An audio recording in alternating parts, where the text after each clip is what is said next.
Vehicle support.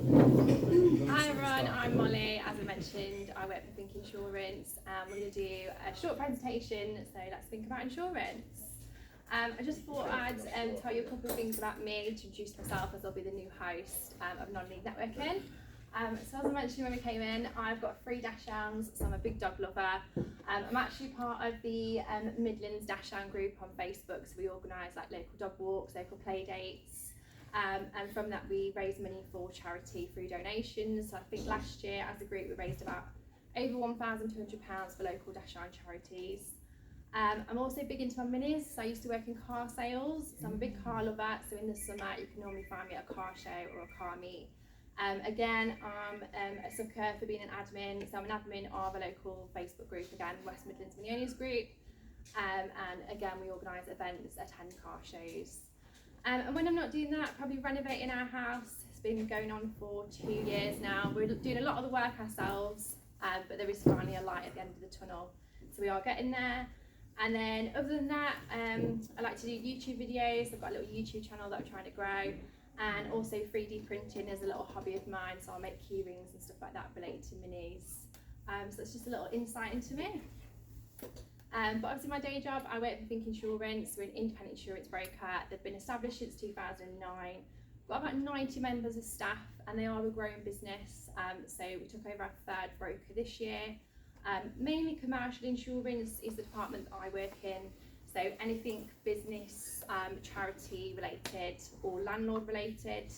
But within the business we do have other departments as well. So we've got like young driver insurance for black boxes, car and van insurance, motorhomes, motor trade road risk, which is basically people that if they're going to sell cars from their drive or they've got a small car garage, we can assist them.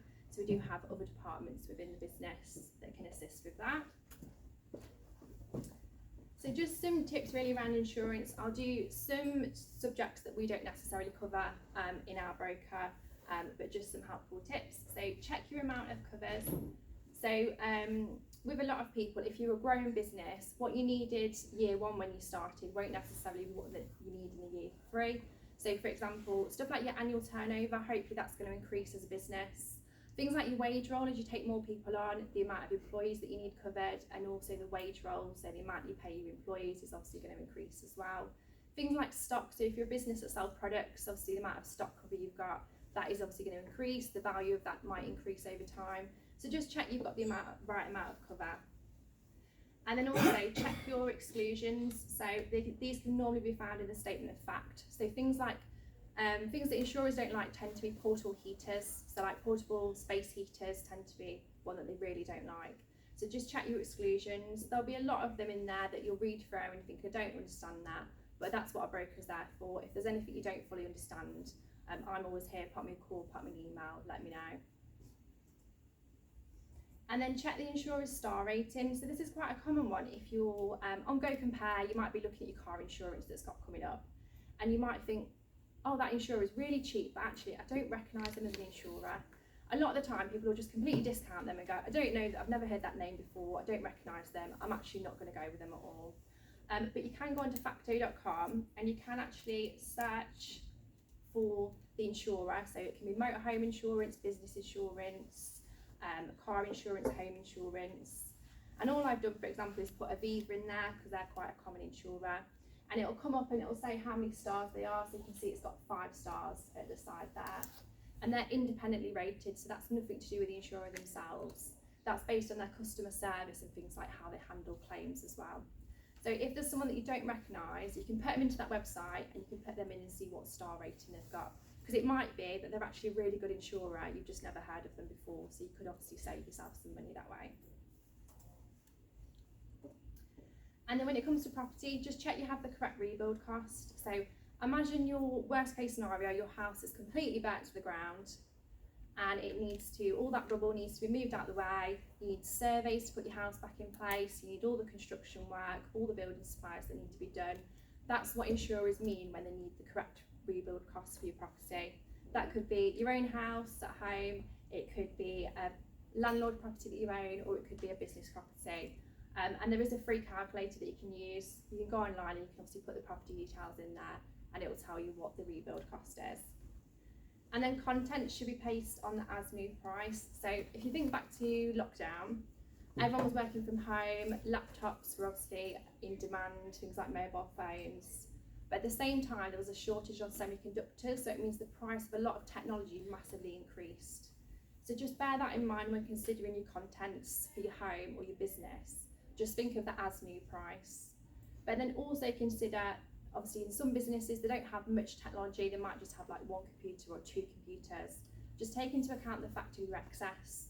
If your laptop is worth £250 and your excess is £250, you're obviously not going to claim on your insurance, you're going to buy a laptop. And obviously I see some people laughing, but we have actually had that conversation with clients before.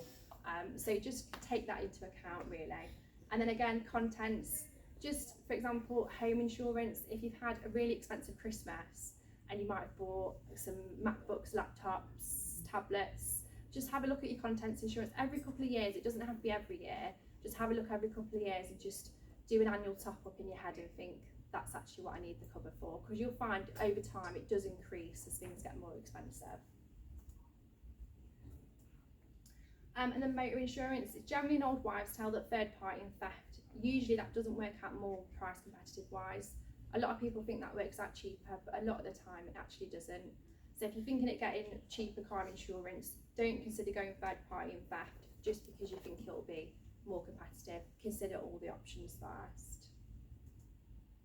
And then a dash cam can actually reduce the risk of being a victim of a crash for cash scam. So Walsall WS1 postcode actually came in 6th place on the worst 30 postcodes. So if you don't know what a cash for crash scam is, the way they tend to work is someone will normally crash into you but make it seem like it was your fault. So it might be you go into the back of them at a roundabout. They'll generally have either a car full of people, or they'll have a car next to them, or they'll have someone that's stood at the side of the road that actually is associated with them. They'll say they're not, they'll say they're a third party witness, but actually generally they're associated with them and they'll be a witness and they'll say you're at fault. And all they'll do is, normally they'll get out and they'll say they've got a whiplash claim or anything like that. They'll just try and get the most money they can out of your insurer. So in cases like that, a dash cam can obviously reduce that happening. And then things like cars like Range Rovers, Ford Fiestas tend to be more stolen, so they're more to insure. In some cases I've heard people say their insurer will offer them renewal on their Range Rover, but actually the excess is £7,000. So if you're going to buy a new car, don't assume it'll be affordable. My mother-in-law works at Ford. She had a couple that, again, they were at that age where they thought, don't have to worry about insurance. Bought a Fiesta, came to insure it, and actually their insurer wanted a lot of money because actually they didn't want to insure it. So just consider that when you're purchasing a new car. Always have a look at an insurance quote. And coming from car sales, that's something that I'd say is definitely important for you to know. And then pet insurance, so make sure you understand the different types of policies available. There's so many different types of policies with pet insurance. There's like lifetime cover, maximum benefit, dental treatment cover. It's one of the things that you set up because you think it's so important that get pet insurance, worst case scenario happens. But actually how many people look into doing research into your pets to understand what the common problems are? So with that, you can then understand how much it will cost for your pet insurance. So if you don't know where to do research, you can, for example, on the Animal Trust, they've got an idea of pricing. You can go on Facebook groups, they'll generally tell you what the common problems are with the breed of dog or the breed of pet that you've got. Because 22% of pets have pre-existing medical conditions. So if your dog has, for example, if your dog has an issue, when it comes to the renewal and you think, oh, actually it's gone up a bit, I'm going to switch insurance. Just be careful, because if you switch insurer, the previous condition generally isn't covered, because a large amount of insurers don't cover pre-existing conditions. So for example, if your dog has a problem with their eyes, and then next year you switch to a different insurer and they have another problem, that insurer will just turn around and say, well actually, we've seen the medical history, that's not actually covered, and you might have to cover the bill yourselves. So we're just going to play a little game which is called Let's Play 2 Truths, 1 Lie. So there'll be 2 things that are true and 1 thing that is a lie. So you'll get 30 seconds, or maybe a little bit less, to decide which is a lie, and you just put your answer on there and then I'll get you to hold them up at the end. So which one is the lie? A, high value content such as watches, bikes and cameras are listed separately on most policies. B, the value you cover your property for should be the rebuild cost, not the market value. Or C, it doesn't matter to the insurance what type of heating you have in your property. So which one is the lie? So if there's a team, you pick A, B or C. You've got to pick the lie.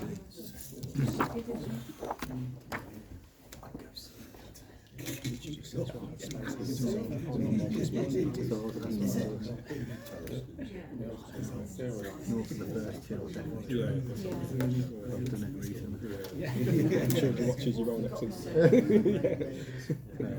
definitely not what high value. Right, so if everyone wants to pick an answer, everyone got an answer? Yeah, everyone got one. Steve, I know Steve's passionate about C. But Yeah. Love it, yeah, C is the correct answer. So, one I'm going through. I'm pretty sure everybody got that now. Then pass it back. So the type of heating in a property does matter. There may be exclusions that don't cover electric heaters or heaters such as portable space heaters.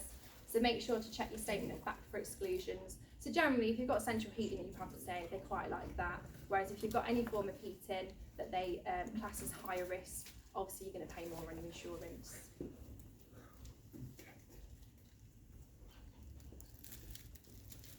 So which one is the lie? A, the IFB estimates it costs honest motorists about 340 million every year in crash for cash scams.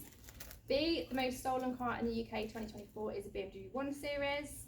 C, Birmingham appears 4 times in the top 10 the list of 30 worst postcodes for cash scams. Which one do you think is the lie?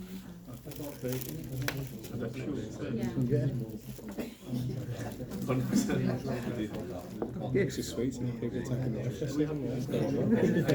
Definitely look that.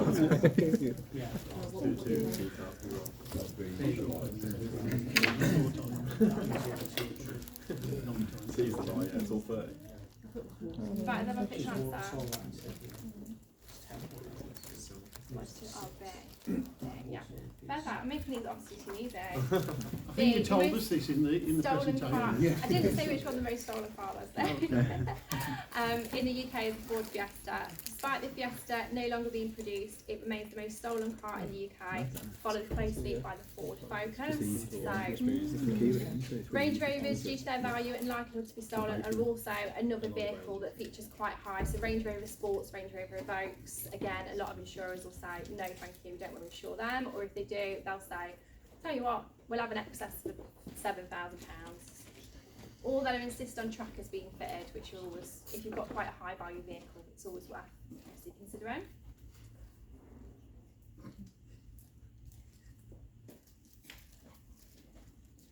So which one is the lie? The average cost of pet insurance claim is £771, which is a 39% increase from 2021. B, 22% of pets have pre-existing medical conditions. C, a pre-existing condition is a condition that has been diagnosed or treated within 6 months. So which one is the lie? I don't know if it's one already. I think it's C, isn't it? I think it's longer than that, so it's not within 6 months, it's like within the last year. I think it's around maybe longer than 6 months from what I to review.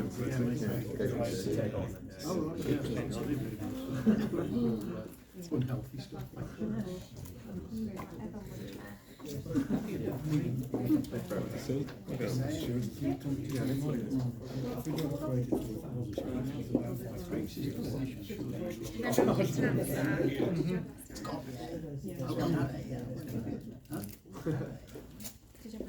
Thank you. Oh, you can't. Pass it along again, because everybody got the other last. Twice at the tails now. What's everyone saying? C. Sorry, the back yours say. We only went with A because somebody said we haven't had an A yet. I knew that had happened, so that's why I didn't pick A. A pre-existing condition is a condition that has been diagnosed or treated within 24 months, so it's 2 years. So a lot of insurers won't consider cover pre-existing conditions, so consider before switching insurers. And then last question. 10% of insurance claims made in the UK are related to professional indemnity. The most common reason in a survey by money.co.uk for not having business insurance is they said they were too small of a business. And C, July 2023 report from Alliance estimate that 4 in 5, which is 80% of businesses were underinsured. So that's believable. The C's believable. I think, I don't know. There's no one would say that, surely. Are you surprised? Everyone's like, that's too small. It's right, because you're right, true as well, to be fair. I can't imagine person getting to be a lot more. I've heard you somewhere before. I'd say A, I'd say A. You're going to A or B, A. You're probably right. It's just not been A yet. No, yeah. Everyone picked an answer. Yeah. A report of insurance claims made in the UK related to professional indemnity. Can I ask why our letters aren't coloured in? I want to complain. There were others like that actually, but they're in my bag. So sorry, that's not the reason for you getting it wrong. And then bonus point if you know who this quote is by. So starting a business is a huge amount of hard work. You had better enjoy it. Does anyone know who that quote's from? Alex Shaw. No. Richard Branson. What did you say? Richard Branson. Yeah, it is. Yeah. Help yourself to smile. So starting a business is a huge amount of effort. A lot of hard work goes into starting a business and also running a business. So just make sure you've got the right amount of insurance in place. If you're ever unsure, then just let me know. My contact details are on this screen here. You can grab one of my business cards. Obviously, I'll be the host going forward. But if there's anything I can help with or anything I can help anyone you know with, I'm more than happy to have a look at your documents. But yeah, thank you very much.